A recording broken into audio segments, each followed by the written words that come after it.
Marcher sous la pluie, c'est la meilleure façon de découvrir une ville, ou de la redécouvrir, dans le cas de Beyrouth qui a tellement changé. La pluie a chassé les promeneurs de la corniche, d'habitude parcourue par les familles, aujourd'hui déserte et balayée par les embruns. Quelques courageuses ont bravé la pluie, jeunes femmes voilées ou en short de jogging.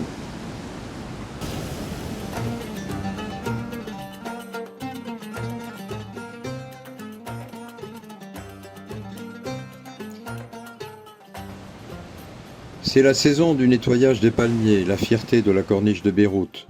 Les arbres morts ont été arrachés, leurs troncs allongés sur le trottoir.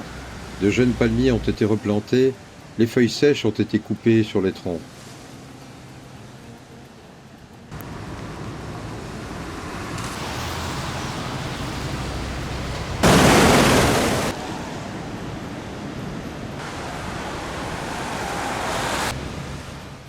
En arrivant au bout de la corniche, du côté de la mosquée d'Ain Mraïsé, des banderoles célèbrent le mois du Ramadan.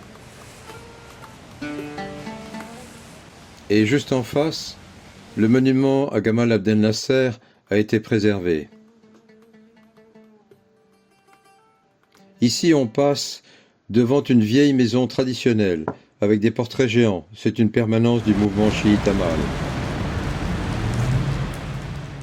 Dans le centre, de vieilles maisons voisinent avec des immeubles modernes, mais aussi avec des gratte-ciel endommagés par des obus et jamais terminés.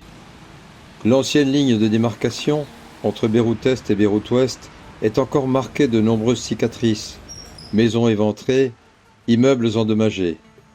Dans certaines ruelles, des bannières jaunes et noires marquent le territoire des mouvements chiites, avec des portraits de Nabi Berri, le chef d'Amal, mais aussi d'Hassan Nasrallah, chef du Hezbollah, et de ses successeurs.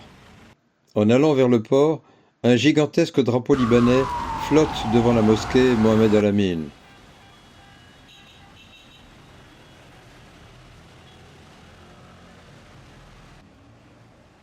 Sur la place des Martyrs, autrefois entourée d'édifices traditionnels, des rangées d'immeubles modernes s'élèvent beaucoup plus loin et le centre de la place n'est plus qu'un immense parking.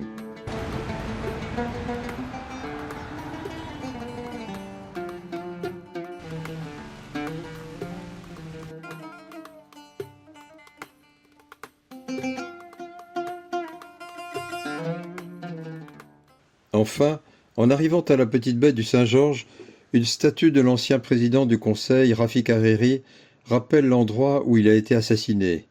Et juste en face, l'hôtel Saint-Georges, dont la restauration a été interrompue par l'explosion et n'a jamais été reprise.